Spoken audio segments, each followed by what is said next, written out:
दोस्तों स्वागत है आप सभी का आपके अपने YouTube चैनल बीएस सेंटर में। AC3 हिंदी का एक मोस्ट इम्पोर्टेंट क्वेश्चन है कि हिंदी भाषा के विकास में विभिन्न बोलियां, जो भी विभिन्न बोली है, चाहे वो खड़ी बोली हो, चाहे अवधि हो या फिर ब्रज आदि, के योगदान की विवेचना कीजिए। हिंदी भाषा के विकास में ये सारी जो बोलियां, चाहे वो खड़ी बोली हो, अवधि हो या फिर ब्रज है, इनका क्या योगदान रहा है उसके बारे में आपको बताएं। ये क्वेश्चन भी आपका मोस्ट इंपॉर्टेंट है, रिपीटेड है। पहले से जितने भी इंपॉर्टेंट क्वेश्चन आपके सिलेबस के हम करवा चुके हैं, लिंक आपको डिस्क्रिप्शन मिल जाएगा, तो जाके एक बार चेक कर लीजिएगा। ठीक है, सारा जो वीडियो उसका लिंक आपको डिस्क्रिप्शन में मिल जाएगा, साथ में एक प्लेलिस्ट का लिंक भी आपको यहाँ पर मिल जाएगा। तो जाकर के एक बार चेक कर लीजिए और अच्छे से तैयारी कीजिए, क्योंकि आपके एग्जाम में ज्यादा टाइम बचा हुआ नहीं है। तो अपने दोस्तों तक भी इस वीडियो को शेयर कर दीजिएगा। आज हम लोग इस क्वेश्चन के आंसर को देखते हैं कि हिंदी भाषा के विकास में विभिन्न बोलियों के योगदान की विवेचना कीजिए। क्वेश्चन आपको सीधा सीधा इस तरह से भी दे सकता है, ये चीज आपको नहीं दिया हुआ रहेगा। ठीक है, क्वेश्चन सिर्फ इसी तरह से पूछा जा सकता है। चैनल पर नहीं तो आप लोग चैनल को सब्सक्राइब कर लीजिए, साथ में बेल आइकन को दबाइए और उसको ऑल पर सेट कर लीजिए, ताकि जो आने वाला सेमेस्टर है उसमें अच्छे से तैयारी कर सके। समझते हैं हम लोग इसकी भूमिका को। कहा जा रहा है कि हिंदी भाषा का विकास किसी एक बोली या फिर क्षेत्र से नहीं हुआ है। हिंदी बोली का जो विकास हुआ है ऐसा नहीं कि सिर्फ किसी कोई एक बोली से हुआ या फिर कोई एक भाषा से हुआ है। इसमें कई सारे बोली और भाषाओं का सम्मेलन है, संयोग है। ठीक है, कहा जा रहा है कि बल्कि यह विभिन्न बोलियों के सम्मिश्रण और दीर्घ ऐतिहासिक प्रक्रिया का परिणाम है। इसमें कई सारे विभिन्न बोलियां का सम्मिश्रण होता है और दीर्घ ऐतिहासिक प्रक्रिया का ये परिणाम है, जो आज हम लोग हिंदी देख रहे हैं, समझ रहे हैं, बोल रहे हैं। भारत के अलग अलग क्षेत्रों में बोली जाने वाली बोलियां, जैसे कि खड़ी बोली हो गई, ब्रज भाषा हो गया, संस्कृत हो गया, अवधि हो गया, मैथिली हो गया, भोजपुरी आदि, ने हिंदी को शब्द, शैली, भाव और साहित्य प्रदान किया है। तो कई सारे बोली जो है, कई सारे भाषाएं जो है मिली है, तब जाकर के हिंदी भाषा का निर्माण हुआ है। कहा जा रहा है कि इस प्रकार हिंदी एक मिश्रित और विकसित भाषा है, जिसकी जड़ें उसकी बोलियों में निहित है। हिंदी क्या है, तो एक मिश्रित और विकसित भाषा है जिसकी जड़ें जो है उसकी बोलियों में निहित है। मतलब जो बोलियां बोली जाती थी, जब वो बोलियां विकसित हुई, अधिकतर लोग उस बोली को बोलने लगे, तब जाकर के हिंदी का निर्माण हुआ है।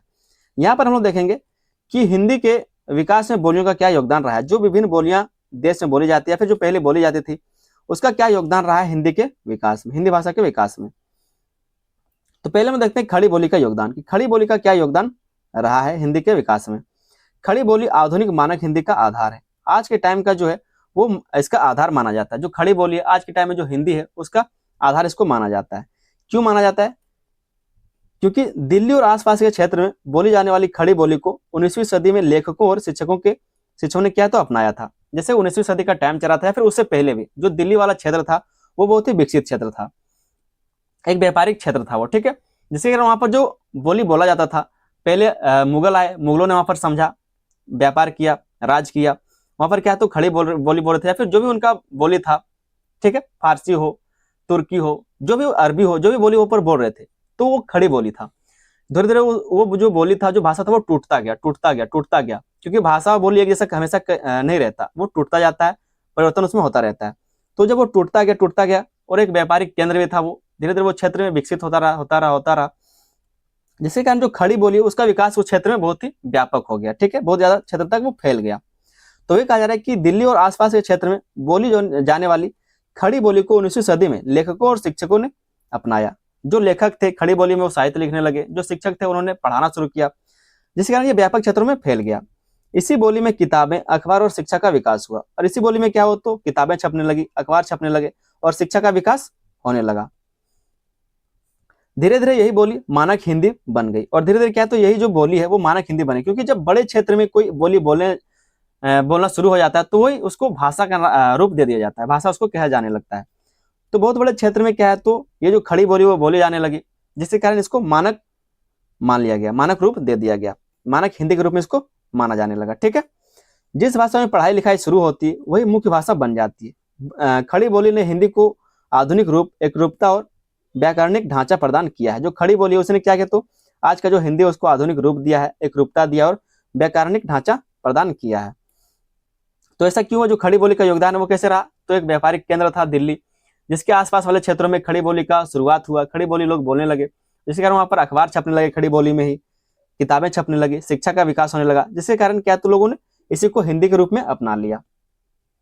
दूसरा है ब्रज भाषा का योगदान। ब्रज भाषा का क्या योगदान रहा है हिंदी के विकास में? ब्रज भाषा मध्यकालीन हिंदी साहित्य की प्रमुख भाषा रही है। जो मध्यकालीन टाइम चल रहा था, उस टाइम में हिंदी साहित्य का ये प्रमुख भाषा है। उस टाइम में जितने भी लेखक हुए, उन्होंने अधिकतर बार क्या है, तो ब्रज भाषा में अपने ग्रंथ या फिर साहित्य लिखे हैं।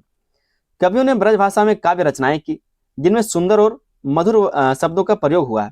और यहाँ पर जो ब्रज भाषा में शब्दों का प्रयोग किया गया था उन शब्दों को क्या है तो हिंदी में अपनाया गया, हिंदी में लाया गया, जिसके कारण हिंदी का जो क्षेत्र वो अधिक व्यापक होता गया और सारे जो ब्रज भाषा के जो शब्द वो हिंदी में मिलते गए और हिंदी का क्षेत्र व्यापक होता रहा। तो इस तरह से जो ब्रज भाषा उसने अपना योगदान दिया हिंदी के विकास में। ये रचनाएं लोकप्रिय हुई और उनके शब्द व शैली हिंदी में शामिल हो गए। ये जो रचनाएं वो लोकप्रिय होने लगे और जो इनके शब्द और शैली, क्योंकि अधिकतर लोग वहां पर खड़ी बोली बोल रहे थे और वहां पर हिंदी का मानक रूप उसी को माना जा रहा था, जिसके कारण लोगों ने क्या किया तो उसको अपनाया और उस चीज को अपने में मिला लिया। जो बड़ा चीज होता है वही छोटे को मिलाता है, ठीक है, क्या करा अपने में इसने मिला लिया। तो ये रचनाएं लोकप्रिय हुई और उनके शब्द व शैली हिंदी में शामिल कर लिए गए। आगे है कि इसमें हिंदी अधिक काव्यात्मक और भावपूर्ण बन गए। इससे क्या हुआ तो जो हिंदी है वो अधिक काव्यात्मक बन गया और भावपूर्ण बन गया, क्योंकि इसमें क्या तो साहित्य लिखे गए, ग्रंथ लिखे गए थे। सूरदास की रचनाएं ब्रज भाषा में है। ब्रज भाषा ने हिंदी का कह सकते जो माधुर्य या फिर सौंदर्य है और काव्यात्मकता को प्रदान किया है, मतलब उसको सुंदर बनाया है, मधुर बनाया, ठीक है, सौंदर्य बनाया है और काव्यात्मकता को प्रदान किया है। तो ब्रज भाषा का इस तरह से इसमें योगदान रहता है।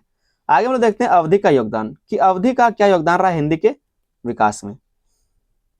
अवधि ने हिंदी को जन सामान्य से जोड़ने में महत्वपूर्ण भूमिका निभाई है।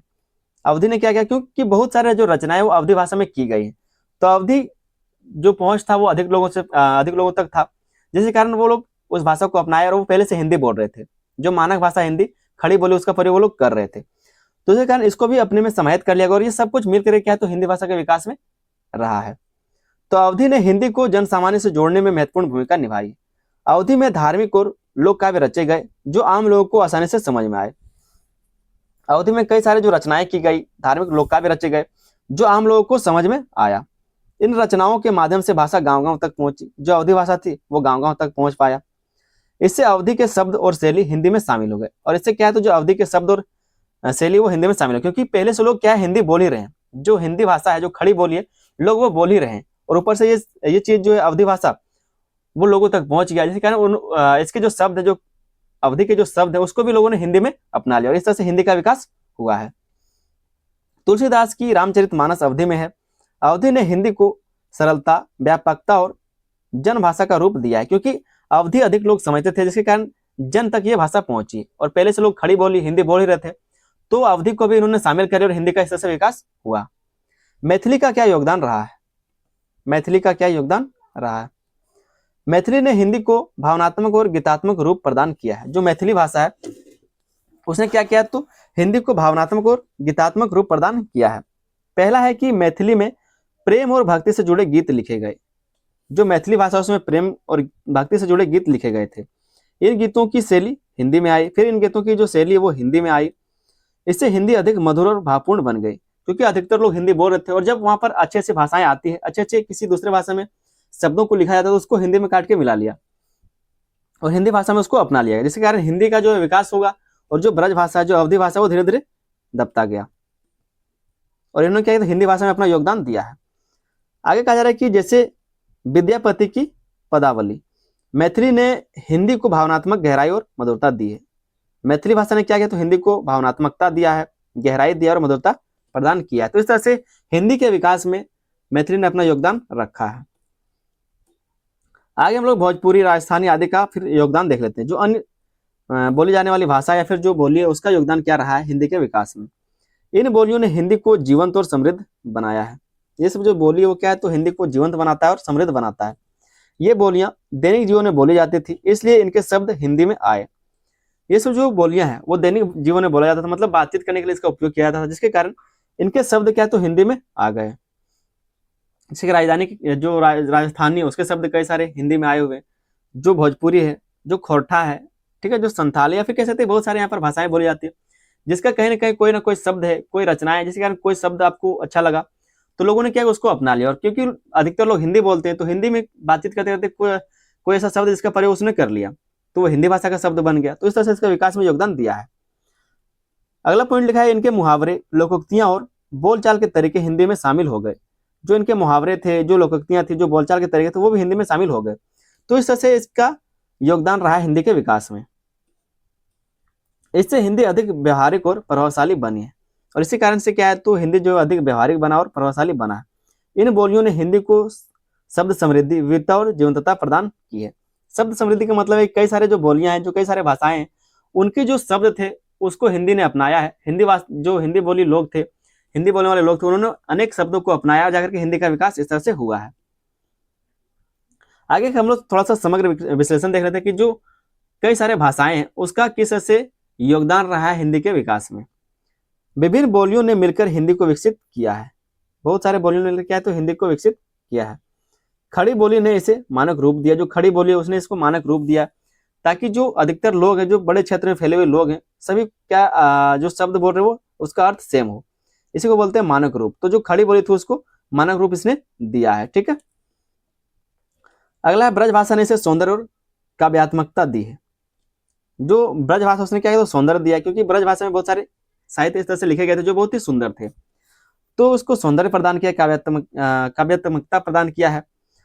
चौथा है अवधि ने इसे जन सामान्य तक पहुंचा। जो अवधि भाषा है लोग उसको अच्छे से समझते थे, जो अवधि भाषा है जन जन तक उसको पहुंच पाया था, जिसके कारण लोगों का कह सकते हैं हिंदी भाषा का जो विकास हुआ अवधि के कारण भी हुआ है, तो इससे इसका योगदान रहा है।